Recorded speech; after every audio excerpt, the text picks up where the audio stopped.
Welcome to Morning Coffee with Kyle. That's a show where I drink my morning coffee and I visit with a friend and colleague in ministry who may or may not be drinking coffee too. And we just visit and talk about what's going on in the world and in their world specifically. And today I am glad to welcome a friend and colleague, Shawn Harmon. Now, most of the people that I have had on so far have been people that I go way, way back with, but that's not necessarily true in this case. Shawn was a fellow classmate at Louisville Seminary and, in fact, was a master's student while I was in the doctoral program there. And we just had one class together on evangelism and have stayed in touch a little bit in the, golly, it's been, what, a year and a half, 2.5 years since then? Yeah.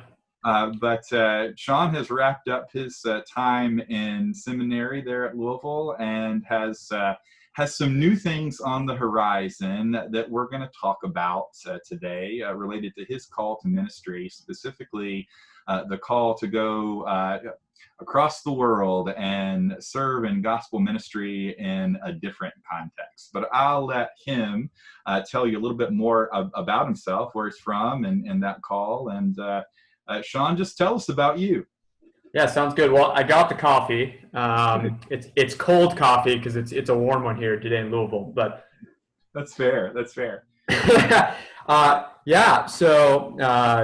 Definitely still have good memories of the classes there, even just being one class there in Louisville. So grew up kind of in a small town in South Dakota of about 800 people. And was always connected to the church. My dad discerned a call into ministry when I was in middle school, and so I became a PK kind of later on in life in comparison to some people, went into college not really knowing what I was going to do, and also I can honestly say, thinking faith was more of kind of an intellectual assent thing. I thought I had to be a perfect person, and I didn't really have I wasn't a disciple. I can say that I wasn't truly following after Christ. And it was actually through ministry that I discerned that I needed to trust in the Lord, and His grace was offered to me at a church camp. So kind of when I was 19, started working at a church camp. I think became a disciple around that time. I don't know exactly, but somewhere in there. And similar, not exactly the same, but similar to Paul, felt a call then directly into ministry after that decision to kind of follow in the Lord's way. And after that, went to undergrad at a small Christian, like Dutch Reformed liberal arts school in Iowa, and had my kind of first exposure to overseas ministry. I kind of took a chance because I had never, my extent of mission trips was, and it's important, but I was really just going to the food bank about 40 minutes away and serving the local community. So I had some experience serving, but nothing international, nothing at all evangelism related, discipleship related, nothing along those lines. But decided to put my name in and was accepted into this program and went and served a summer in Ireland. And just had an amazing experience of seeing God at work through some youth ministry and also a very relational form of evangelism, just meeting with people, inviting people to talk about Jesus, to talk about what it means to be a Christian, and was kind of open to wow, God is doing some things here in the world, and I think God is gifting me in a way and giving me a passion for ministry in this way. But still, kind of when I decided to go to seminary and came to Louisville, I had this kind of thing in my mind about maybe I will be a pastor at an intercultural Presbyterian church that cares about missions. But this missionary thing is kind of in the back pocket, way back there. I don't know what it's like to be a long-term missionary. That's a scary thing. I don't actually think that's what I'll do. And God had different plans. So started to kind of, in seminary, I had an opportunity to study in Germany. I studied missions in Germany with Christians around the world. And then even in Tanzania as well, had both of these opportunities, and started to really grow a heart to see, all right, how can I serve God in a way that is in accordance with what I think he wants me to do?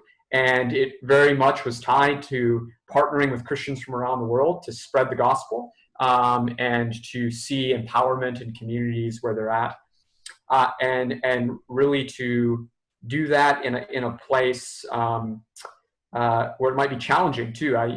Going maybe the step to go overseas was something God might be leading me to.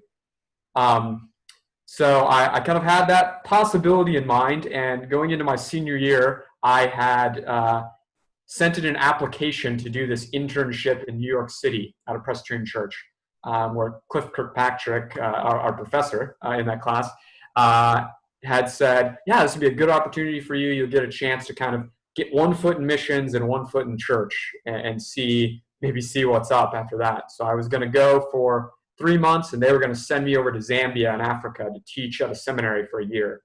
And then I was going to come back. And I was very much feeling like, this is great. I have a great reference. Seems perfect. And I had sent it in, waited for about a month or 2 months, and had heard nothing. No email, no call. I was like, what? Like, I feel like they should at least acknowledge, like, say something about, like, they got my application, or we're reviewing things. And they kind of called me back and said, oh yeah, sorry, we forgot to tell you, we're no longer doing the international internship. We're only doing the domestic internship. And in that, I was distraught. I can say that's the time there's been times I haven't understood what God's doing, obviously. There's been times when I've been very deeply sad and upset. This was the most time I was directly, for something that happened to me, most directly angry at God. I was like, oh, this seemed perfect. Like, what's up, God? Like, come on. And just kind of really, I think the Spirit led me to just pray in that. And so I kind of prayed through my anger, and eventually kind of received that as this is God saying no. This, like, the answer to that prayer is a no. Like, this isn't what I want you to do. And so I wasn't sure, but I was like, maybe there's a yes to this as well. And kind of figured out that yes was, I'm calling you to long-term missions in cross-cultural ministry long-term right away. And just had amazing freedom in that, and saw that go. And since then, I've very much been tied into and have a heart for Muslim people, and also for refugees. And one place where that has connected and has some of my previous history with Germany and Ireland too is in Europe. So had some opportunities to go to Europe, and now kind of discerning and going actually, as soon as things can kind of open up, back to Italy to serve refugees there. So your call is going to be to work with refugee communities in Italy, and of course, we probably all know, those watching, that in ways that are parallel but really very different, there are quite a number of people coming from areas like Syria and that part of the Middle East to settle in parts of Europe, and there's a real struggle there, I know, to think about how to care for those people as they have come and settled in a new place. And so you are off to Italy. I know you don't know when, because we're complete up in the air space, right? You were talking about that amount of disappointment in not having that first opportunity to go to Africa and Zambia, and then you're, I guess, in some ways maybe back in that space, but on the other hand, it's going to happen. It's now just, I guess, a waiting game, right? And so you're probably, well, I know you're in that fundraising mode where you're putting together the resources to make that happen as well. But so what does it take to prepare to go and do long-term cross-cultural mission? What are some of the things that maybe people who don't know anyone who's doing that would be not surprised perhaps, but just interested to learn? What does it take to do that besides your seminary degree? Yeah, that's a great question, and something, even as someone that's as passionate about missions as I am and is going to be a missionary, I had never met a missionary until I was in seminary. And you know, the benefit of what I do, although fundraising is challenging and difficult, is that I get to connect with so many people to be a part of what God is doing in the world. And so a lot of it is really just kind of reaching out to churches and individuals and inviting them to be part of, because I'm going to Rome, I like to call them pillars, my pillars of ministry, where God is building up his church. And then otherwise, it is really, I think maybe a few things centered deeply on prayer. It's a God, especially in this time, it's a God, I need to trust you more. I need to trust in his provision. If I trust in who you are, I need to do that in prayer and through reading scripture as well. So I've been very much trying to stay near to God and close to God in that. The challenge, I feel like, of refugee ministry too, this could be for any long-termer, but specifically refugee long-termers in missions, is language. Because, I mean, I'm going to Italy where the main language isn't English, and I'm going to work with, share the gospel and train new leaders with refugees whose main language is not Italian. So it's an interesting navigating spot, but Italian is the trade language, and so I'm currently in Louisville, have been blessed to have a language school here and some native speakers that I meet with regularly, and have actually been blessed by COVID to have opportunities to study Italian, and hope to use that well when I get there. But the hopes too are even to, eventually learn a little more French, maybe some Bengali, because there's some Bangladeshis there as well. And I think it's as in any time when someone prepares to go into their first ministry call, there's this preparation to really receive from the Spirit all you need in order to do the work in which God is calling you to. So very much trying to lean into that, all right, what are the gifts that God has given me, and how can I use those? What are ways we can maybe, I don't know, I like to envision, which is awesome. I think Revelation's a great book sometimes because we can envision what God plans to do. And so just envision some ways in which God might be working and already is working in Italy. And even in my midst here, I've had some opportunities to work with refugees while I wait. So it's very much building trust in God, developing these ministry skills, but then really learning that this is God's work, and this is something that I'm blessed to be a part of. But I need to let God lead and follow in the way of the Spirit. Wow, that's incredible stuff, and it's helpful to me, or at least inspires me to hear in the midst of this cultural upheaval that we're in, and in the midst of this pandemic that just seems to put everything on hold. I think it's always encouraging to hear that even in the midst of this, there are opportunities for all of us, whether it's preparation for a ministry or in anything, to find an opportunity to deepen faith and really hone those spiritual practices and gifts that we all have, that we can benefit from in this time, and perhaps build a character and a practice that can last much longer than this time. That's really inspiring.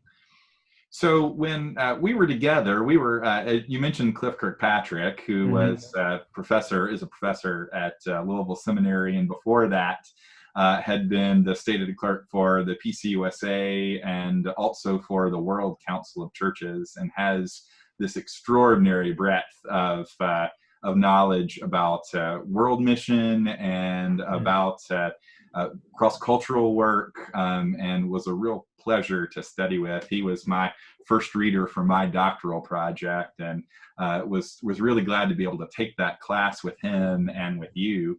That class was about evangelism. It's something that's important to me. I know it's important to you.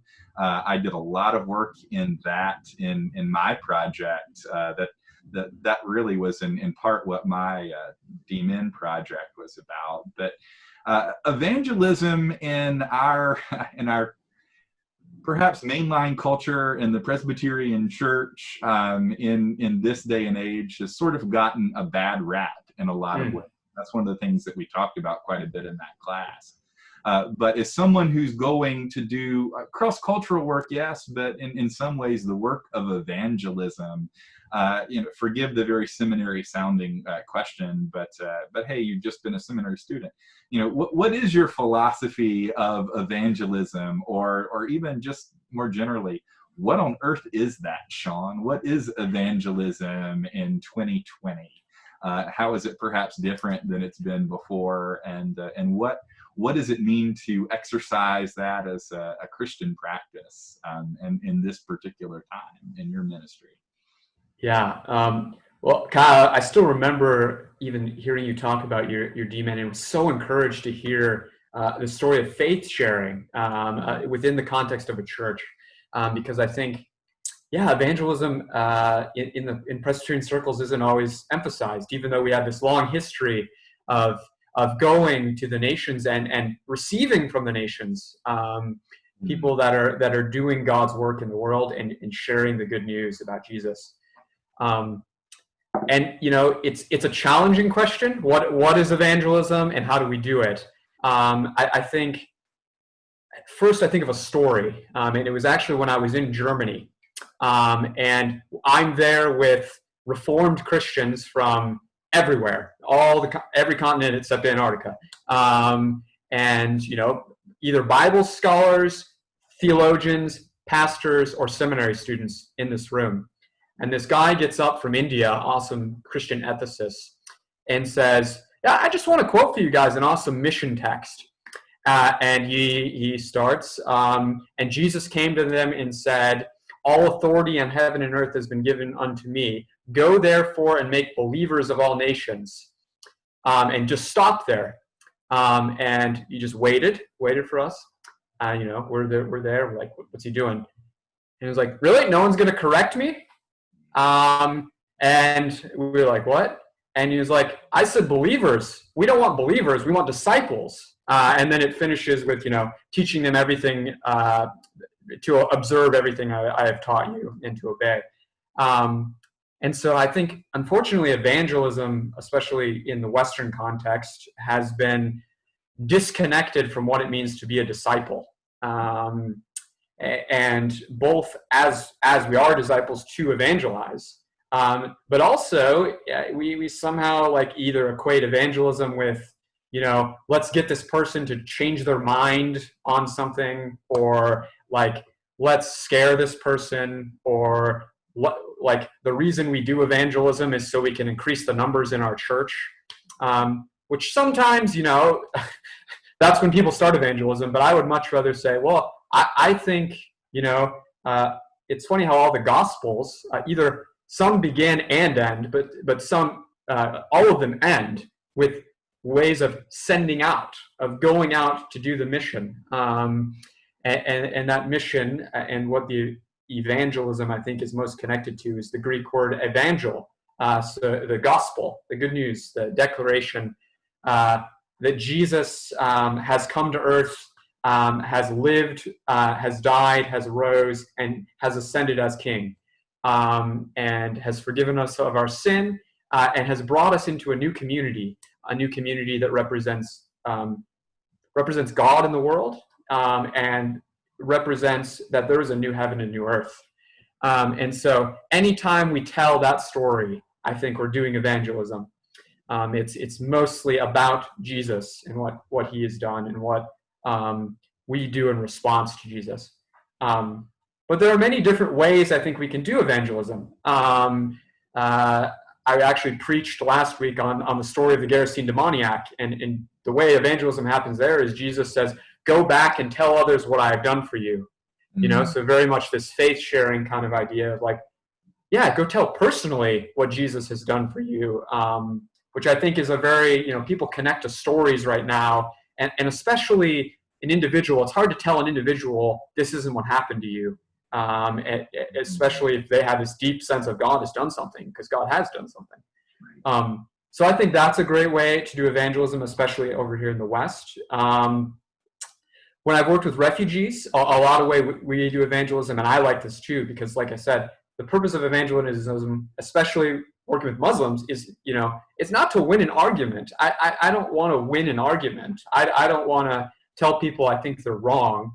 I want to share the hope of Jesus with them and all that means. So a lot of ways that's been through a ministry of prayer and really praying for people and asking and understanding where they're at in life and how Jesus brings hope into that situation. And then also inviting people to read the scripture. So just saying, hey, have you ever read the story of Jesus? I would love to read that story with you. And allowing kind of the Bible to speak into our evangelism. So it's not simply, both not simply like, okay, believe these 5 things that I've equated with what it means to be a Christian. And then also to not try to be, it's a lot of pressure to try to like, all right, did I actually say what I needed to say? Where are we going with this? But to allow kind of scripture and our understanding of what Jesus has done in our lives, in our evangelism, I think is a really cool way, and a way I think the apostles used. They often would go back to the Old Testament and talk about what's happening. Or Paul in Athens went and said, to the Athenians, you have this unknown God. Let me tell you a little bit more about what God has done in my life and what this might actually be pointing to. So finding ways of where Jesus' hope is pointing towards, starting where people are at. Yeah, I of course, well, you know this well, but the browbeating people with tenets of belief, as as one of the people who did my doctoral project study put it, people, and I really didn't intend to have this, but people with their floppy Bible sort of waving at it. Oh, man. I have not forgotten that phrase about floppy Bibles.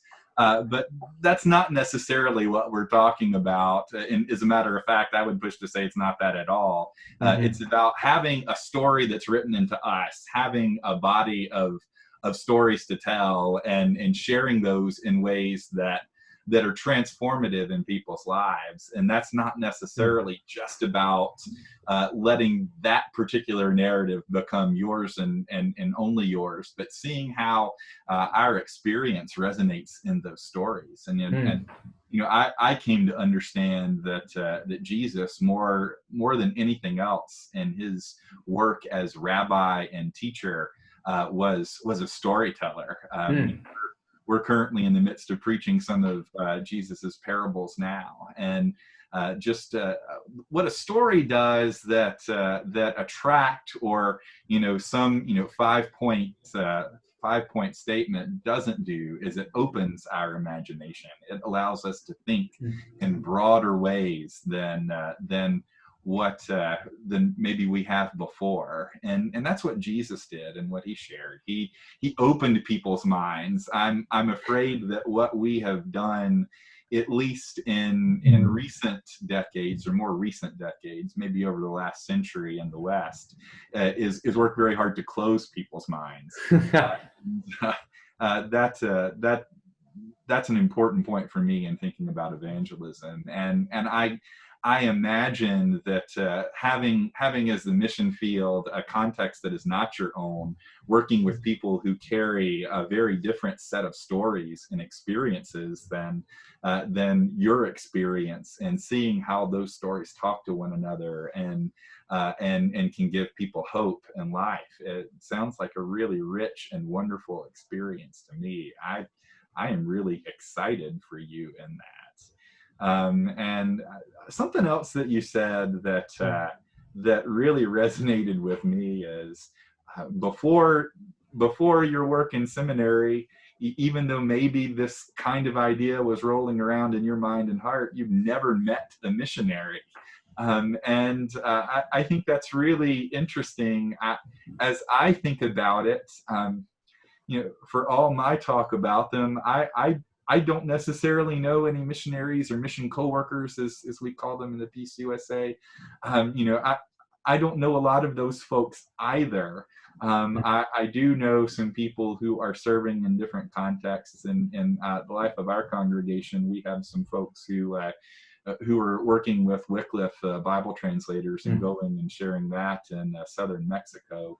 I know those folks, but the opportunity to really know what that's about and like, I feel like in an era that's kind of over now was really a lot more apparent than it is perhaps today. And so this might be a tough question, particularly because you haven't yet gone. So forgive me if it's a little unfair, but what would you want people to know or hear about or even be praying about for those who are asked to be in a mission field that is radically different than the place and time where they grew up and know so well? What is something you would point people to be thinking about or praying about in that?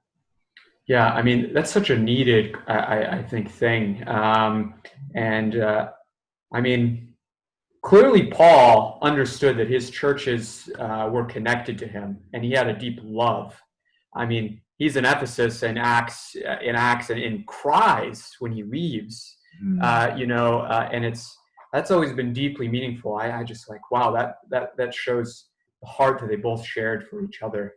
But I think maybe a few things. One, get to know,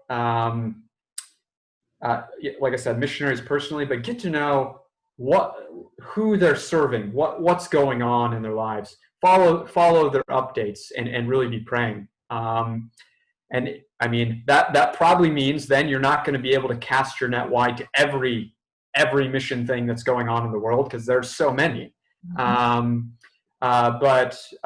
Before I went to Sicily this summer, and that's how I was led to go to Rome, I didn't know that the majority of the refugees I would be working with were from Africa or South Asia. I would have guessed more Syria or things like that too. So get to know what they're doing, and really, if you're an individual or your church who's either prayerfully, financially, or both supporting that missionary, really stay connected to what they're doing, and be praying for them. I think too, allow their story to affect you. I know my encounter with, now I've encountered a few more missionaries since then, and have even missionary like books and things and stuff like that, but have stayed up to date. You're open to so much. Like I know we have access to media everywhere, but there's a difference when there's somebody at work, and especially with refugees or others that are in the midst of suffering, and understanding what that's like, understanding how God is at work, and really taking the time to do that, I think, builds a deeper connection. It builds a deep spiritual connection, I think, between you and the missionaries that are kind of serving over there on the field, or here on the field. There's kind of both going on. I think too, missionaries are like others that are far away. I mean, I remember getting care packages occasionally in college, but those things make a difference. I mean, sending love to your missionaries in a way that's not overbearing, because we do live in this new age of technology. I recently read an article from Christianity Today called "Missionaries in the Era of Netflix" or something like that. And there is a way in which you can be too overbearing, because if you're always connecting with them, it's hard for, say, me to connect with my Gambian friend in Rome, because I'm always getting information from back home, and I'm not moving into the culture where I'm at. That said, though, I think there's definitely a place to show that love, to send a scripture verse, to send a just a greeting, a saying I'm praying for you, to say, hey, we haven't talked in a little while. Can we talk, and can I just check in on you, and how you're doing? Because as much as we like to emphasize, missionaries are doing the work of God, sometimes we're still ordinary people, just as pastors are as well. And we really need the support of others, or it's easy to get burnt out. That's one of the big things in missionary work that can happen easy, is burnout. And of course, we don't want that, right? We want people doing and serving where they're supposed to be. And I think God gifts us the church so that we can help each other in that way, too. So like, I always like to say, it's not only what people can do for me too, but I want to be praying for them, because I think there's a mutuality of support that actually helps. It's, Paul says it's better to give than receive, which he learns from Jesus. I think that applies in prayer and service and in finances and kind of all things. We need that ability as well. So allowing your missionaries to also pray for you and serve you, and giving them that chance, I think is really important. Well, I have one more question, that and it's kind of big, and it's a little not cliche, but sort of classic, but it's really, I think, important, at least for me in my context and the ones I have known. One of the things that I hear a lot from members of my church and others is, there's so many people to serve at home, so many people in our own community who are hurting or suffering, so many people in this mission field right around here that need us. Why should we be focused, or why should we give any attention to people who are a world away? And for someone who's about to go and do that work, I would love to hear your thoughts on that, lifting up why it is important that we as Christians are thinking not just about the people in our neighborhood, but people in our global neighborhood. Right. Well, I think there's been maybe some trends in the history of missions where during the time when Christianity was mainly in Europe, it was primarily focused on things in Europe, and people were focused where they were at. Then there was this big move of missionaries going across the world, and maybe I might be saying there tends to be an over-focus on one or the other. There was a focus very much on abroad, and we almost forgot that, like, wow, we're sending missionaries abroad, yet we're being extremely racist or forgetting people in our own country that are suffering as well. And I think now there's been kind of a move back towards, we might be focusing too much just on around here, and there still is a big major place for global missions. I mean, I can say, God probably would. I'm a Presbyterian, so I trust in God's providence to find a way. But one of the reasons I'm a Christian is because the gospel came to places where my family was at in the history of time. There wasn't a original church planted by the apostles in Germany.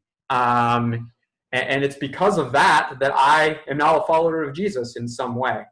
So I think remembering Leslie Newbegin, former missionary in India, talks about the gospel has always gone across cultures. It's made to move. It's a message that is led by the Spirit. The Spirit sends out people.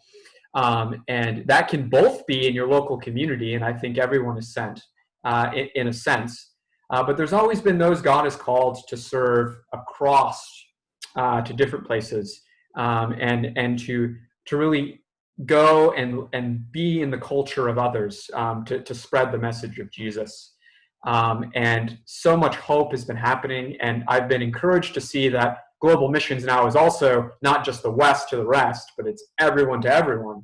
But the West still has a place to play. We still have many that are called, and maybe some that aren't even encouraged as much as I would like to see, that are in our churches, that God might be calling to a village in Central Asia that has never heard about Jesus. Like, it's hard for us to grasp that, I think, just because we're steeped in a culture where we have access to the Bible in our language. We can watch church on TV. We can go to 50 different churches in our neighborhood. We've heard the good news about Jesus since we were this tall, things like that. But there's still those around the world that have never heard. And there's those around the world that are just deeply suffering in ways in which I think the kingdom message also speaks directly to, in areas of oppression, trafficking, all of these poverty, all of these different areas where Presbyterians have been for many generations. And I still think God is sending Presbyterians to go to those places still. So it's a blessing that people have recognized the importance of, yes, this is a mission field here, and clearly it is. But for God so loved the world that he sent his only son, that whoever believed in him may not perish but have eternal life. There's a sense in which that mission is always, Christ's mission is always cosmic. There is always places where the gospel needs to go, and people God will send to do the work of mission. Yeah. And as you were talking, one of the things that I was thinking about is story. You said that for those of us in contexts like ours, we grow up in a world that is steeped in that story. It's one that we know. Maybe this is poorly phrased, but that we know almost too well, that becomes so written into who we are that we take it for granted or don't engage it enough. To me, the most inspiring stories when it comes to how we share our faith are often ones that are precisely about the story of Christianity, the story of our faith, coming into contact with others and seeing what happens, seeing how lives are impacted or changed, seeing what that conversation brings about and how it might shape our way of understanding God anew. I think that happens. I think that when our faith encounters people from a different cultural context, that the story, as much as it might shape them, I think that their story, their engagement with it, or their story of that can shape us too, can open our mind and heart to understanding God in a broader way, a deeper way, a way that maybe we hadn't thought of before. I think a lot of the newness really kind of lies in that area. And it's something that we should be paying attention to a lot more. Oh, I think you're absolutely right. And you saying that made me think of a story from the summer. So I met this guy, one of the second days we're out, this guy from the Gambia, which is kind of in the northwest coast of Africa. Committed Muslim guy, but we met him. My friend developed a good relationship, and we asked, "Hey man, would you like to read scripture with us?" And he seemed to be open, and he had this is really encouraging. Had sensed the love of other Christian missionaries before. He had very much sensed that there was love and deep love in who Christ is and what his people have done. And he was open. He was open to read. So we'd kind of set up a time for that. And it was great to just hear a little bit of story. And then my friend asked him, "Do you have any prayer requests that I could be praying for you about?" And he said what a lot of refugees say, and a lot of people that are in limbo in various places, but I need documents of asylum so I can work here in Europe. I can have it, in a sense, have a new life, so I'm not kind of searching out where am I at in this world in midst of suffering. And so my friend prayed for him and just obeyed God. We're to pray for others, right? And we got a message back the next day, and this is how it shaped me in ways I was just dumbfounded in ways we don't always recognize if we're not engaging with others. He sends me a message on WhatsApp, which is kind of an international app kind of thing I use with a lot of friends. "Hey guys, God answered your prayer with a yes. After 3 years of praying and hearing nothing, he got his documents the day after we prayed with him." And in a way, I think we both took that not in some prosperity type way, but in a very much a way of like, God is the God of life. God is at work in this guy's story in a miraculous way. That we sometimes in the West make everything intellectual and aren't open to the crazy work of the Spirit. But in that, like, just being with him and hearing his story, and also seeing him in a few weeks' time, and this just happened to be, in Paul's analogy, the harvest, happened to be that time. We're often not there. Oftentimes we're watering, we're planting. But just saw him fall in love with Jesus, and to see that was deeply amazing and moving. And we read the story of the prodigal son, and I said, do you want to repent and trust in Jesus like the son in the story? And he says, absolutely, I want to. And I hugged him and said, wow, we're not only friends now, but brothers. And just to see God move in ways like that, especially in the midst of suffering, in the midst of uncertainty, in the midst of places where God is sending us to go to those places.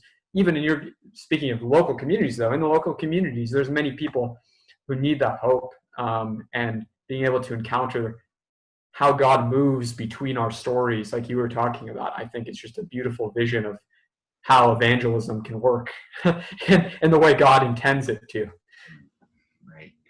Well, Shawn, thank you so much for spending some time with me today. I really appreciate it. We, of course, are going to be in prayer for you and lifting you up as you begin this new adventure. Before we part, would you mind telling the folks at Alamance Presbyterian, or anyone who might be watching this, would you mind telling us how we might support you, where we can find out those updates on what you're doing, how we might contribute to your work, any of those details? How would we go about continuing to follow your story? Absolutely. So to directly get involved, one way you can do is if you're thinking, I want to support, I want to talk more with Shawn, you can always send me an email. And my email is my last name, Harmon, Harmon, Husky, like the dog, Husky, @gmail.com. And just send me a little message. Say, hey, I'd like to set up a Zoom meeting or something and talk a little bit more. My organization is called the Antioch Partners, who work directly with Presbyterians kind of throughout the U.S. and around the world. And so there's opportunities to give through that site as well. Because I'm working with refugees and because I'm working with Muslims, we have a security kind of sensitive thing, even though I'm in a country where you're freely able to share your faith, in Italy. So if that is the case and people are interested, there's a giving section on theantiochpartners.org, and you can click on online giving and you select partners not listed for security reasons. And then you write Harmon, my last name, Harmon, comma, Shawn, Shawn. And you can send in and say, hey, I want to support Shawn for $100 a month, $50 a month, any amount in that way. And then also, if you just want to be on my updates too, send me your name and say, I want to get more updates from you. Send to that email address. If email is not the easiest thing, maybe they can even send it your way and you could pass me along. But if you send that to harmonhusky@gmail.com and say, I want to be on your update list. And I send out an update once every month and a half. And I'm kind of combining old school and new school together. So I got this kind of old school writing an email that tells a few updates, gives some prayer requests, stuff like that, says how things are going. And then I also have a Vimeo video that I upload kind of every time I send something out to you that allows you to connect in a video format. So those are kind of the main things to think about. And I would just say too, go to the Antioch Partners website and look at some. I want others to be praying for others as well. So go look up some other prayer partners there, or things in which God is doing. I would love partners to be with me, but if not, I would love partners to be with others as well. And I want people to be serving their missionaries well. Go and just look up some different ways in which God is at work, if nothing, just to give God praise for what's going on around the world. All right. Well, thank you so much. And I have enjoyed our conversation, our time together. And this has been Morning Coffee with Kyle and with Shawn. Thanks a lot. Thanks so much, Shawn. You take care. You as Good to well. be. Arrivederci. All right.